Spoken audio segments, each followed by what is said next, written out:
She yelled so loud the echo hit the woods behind my house. "You can't block this road. It belongs to the community?" Her name was Linda, but everyone called her Karen with a clipboard.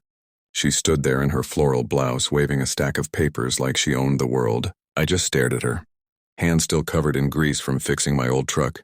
"Ma'am," I said slowly, "that's not a community road. It's my bridge. Built it myself," she smirked. "Not anymore. The HOA voted and we're removing it today."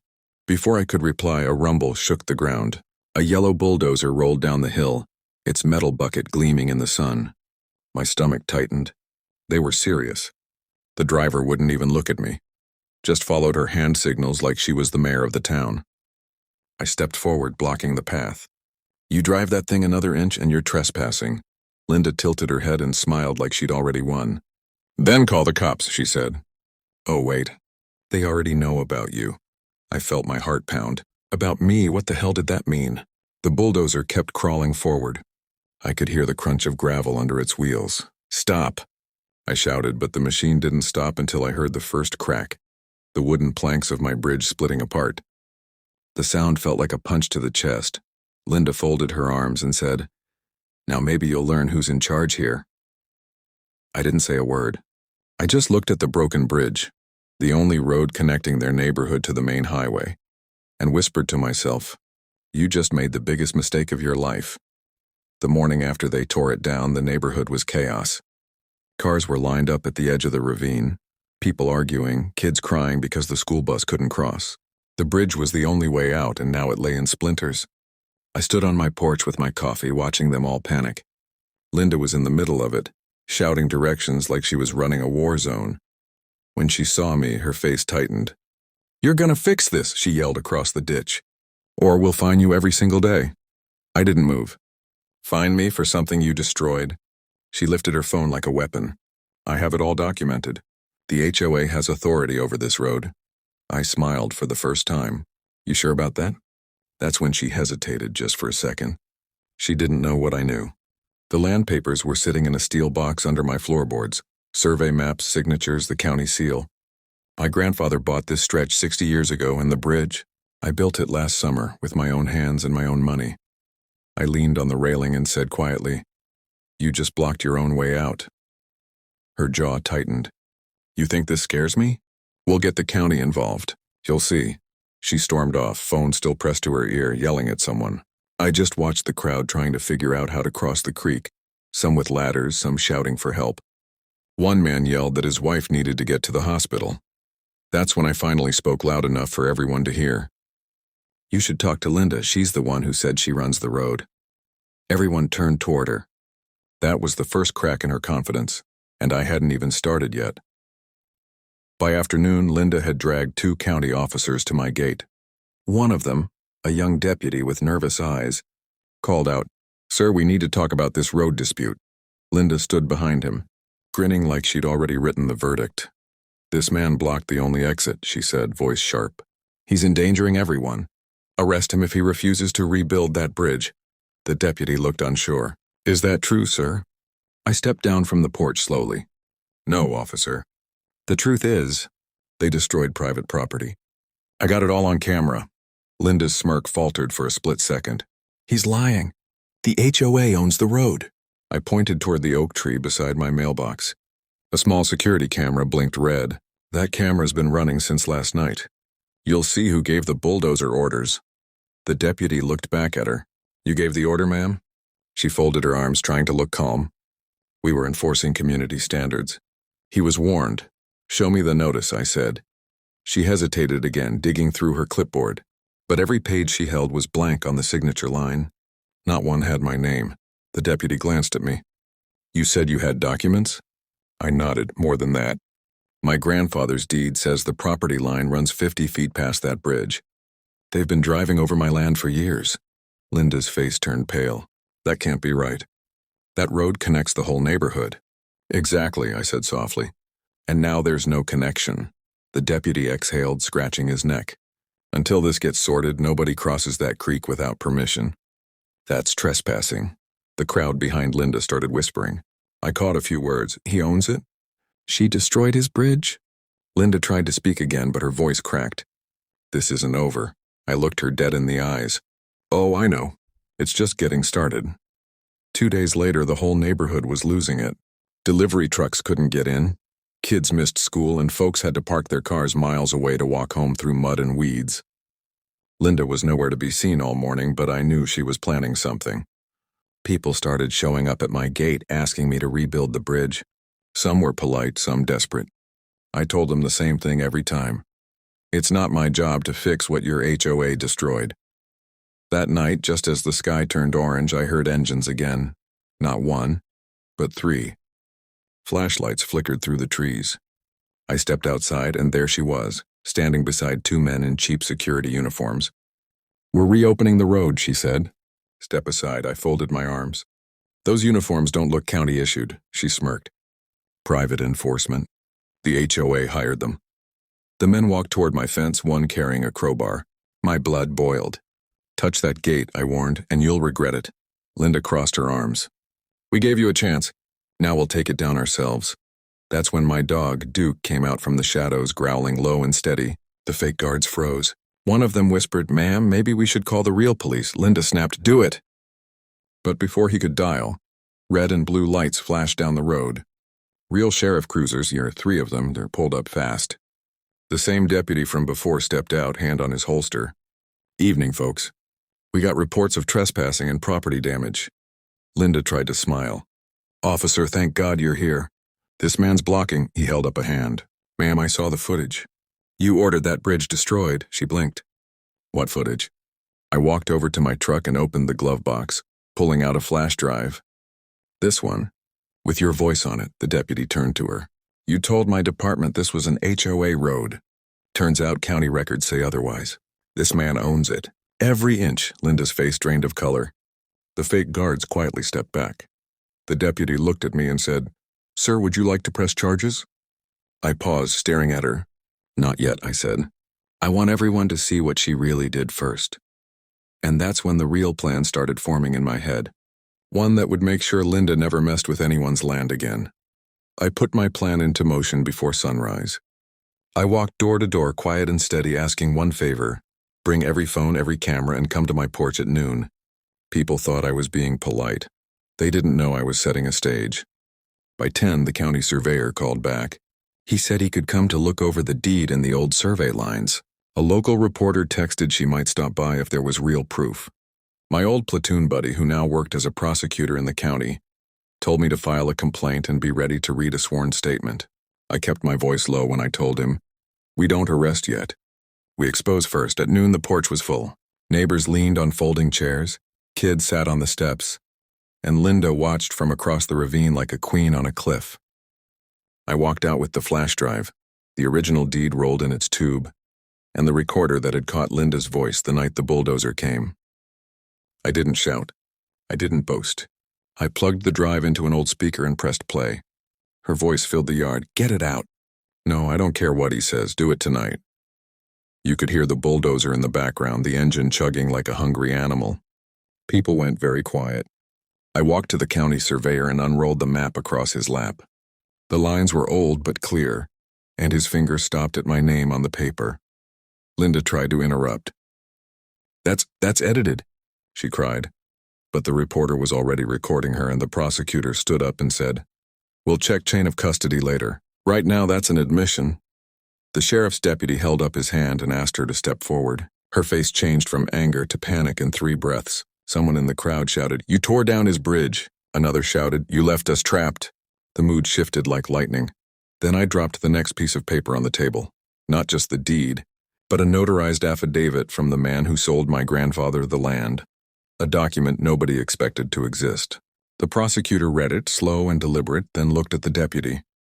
"There's probable cause for criminal charges, destruction of private property and impersonation if those security men were fake." Linda's smirk was gone. She kept whispering about HOA rules, but her voice sounded small. I watched her try to buy time, weaving blame like a net. But the county surveyor stood and said, "Without that bridge, emergency access is cut for half this subdivision. The county will not stand for that." A woman near me whispered, "They tore down my sister's car." That whisper spread like a match. People who had defended Linda for years now stared at her with something like horror. Before anyone could move, my buddy from the prosecutor's office tapped his phone, and the reporter went live. On the screen, the county maps, the audio, and Linda's own words played for anyone scrolling. The headline text rolled in real time. HOA leader admits ordering demolition. County records show private property. Linda's face went white under the sun. She looked at me as if she finally saw the man who had always been quiet on his porch. I said nothing. I just let the crowd's anger do the rest. Then something nobody expected happened. One of the fake guards who'd been there the other night walked up the embankment shaking, holding a crumpled receipt. He started talking fast. She paid me cash. Said it was a private job. Said if anyone asked, say you were hired by the HOA. His words fell like stones. Linda's mouth opened. You'll be arrested for that, the deputy said. And for the first time she looked like someone who might actually be taken in. I felt a cold satisfaction I hadn't allowed myself before. But as the deputy moved in to cuff the man, a black SUV rolled up the road behind the sheriff's cruiser. A suit stepped out, slick and calm, and his eyes locked on me. He smiled like a man who knew all the angles. "Mr. Hale," he called. The whole yard went still. I didn't answer. I watched him walk toward us, and I heard someone whisper, "Who is that?" The man in the suit stopped right beside the broken edge of the ravine, brushing dust from his shoes like he was allergic to dirt. "Name's Martin Cross," he said smoothly, flashing a badge that wasn't police but something shinier. "County Legal Affairs. Seems we've got a mess of property confusion here." His tone was polite, but there was something cold under it.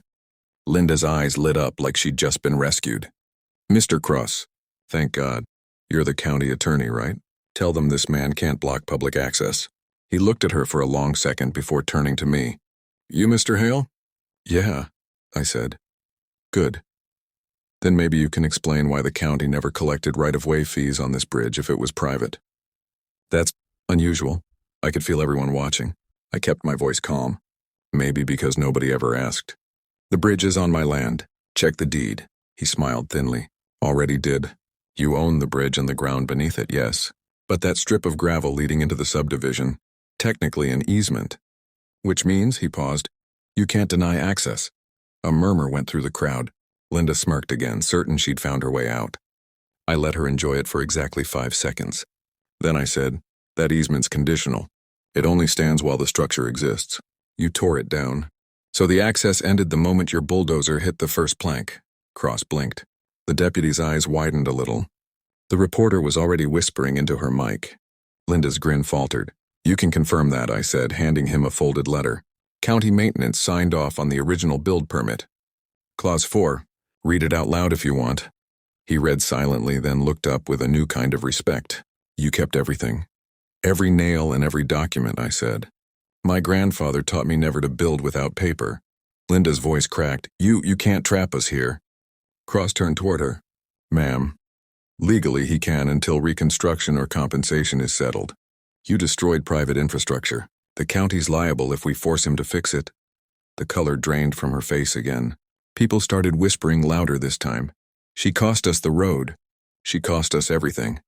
I could have stopped there, but I wanted the truth to finish itself. I walked to the edge of the crowd, picked up a chunk of wood from the old bridge and tossed it across the gap. It landed short, splashing into the muddy creek. "That's what's left of your shortcut," I said quietly. "You tore down my bridge. Didn't know I owned the only road to your neighborhood." The crowd gasped. Even the deputy gave a low whistle. Linda backed away, shaking her head like the world had turned upside down, but the man in the suit didn't move. He looked at me and said under his breath, "You just made a lot of powerful people nervous." I met his gaze. "Good," I said. "Maybe they'll finally read the law before they break it." He smiled faintly. "You might want to watch your back, Mr. Hale."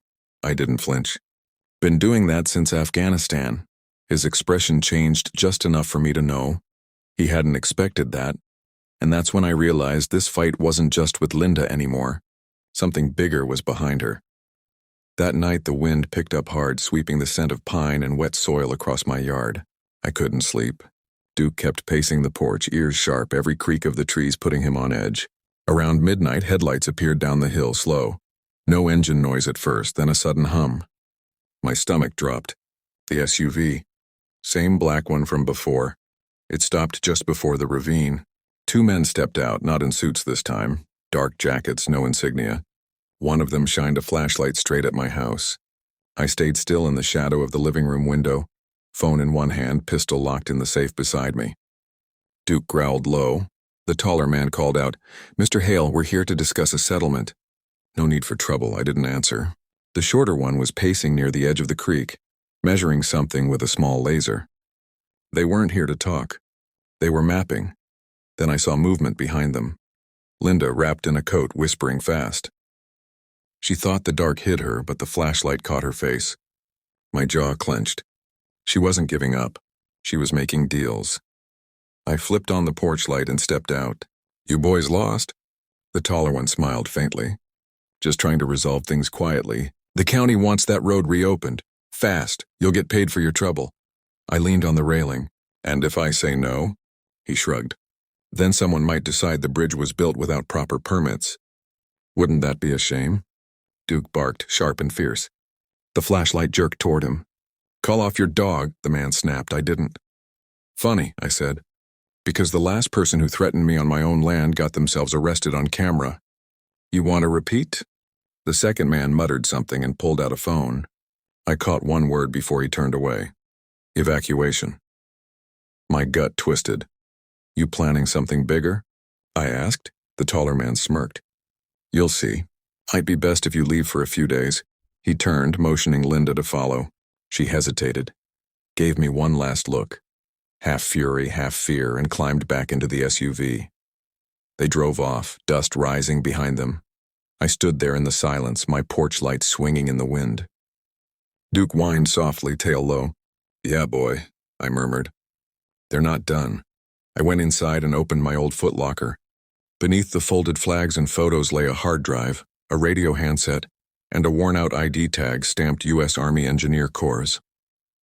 I hadn't used that tag in 10 years. But if they wanted a war over land, they were about to learn who they were dealing with. The creek outside kept murmuring, and I whispered, "Tomorrow. We rebuild, but not the way they think." By sunrise, I had everything ready. The old generator hummed, power cords running down to the edge of the creek. Duke sat beside me, tail still and eyes fixed on the road. My truck was backed up to the ravine, its tailgate open, full of steel beams and lumber I'd cut the week before. To anyone driving by, it looked like I was rebuilding the bridge. But that wasn't the plan. Around 9, the SUV came back. Same two men, same polished arrogance. Linda followed in her white Lexus, pretending she wasn't nervous. She stepped out and said, "Finally decided to cooperate?" I smiled just enough to make her uneasy. "You could say that." The taller man walked forward. "We brought a new contract.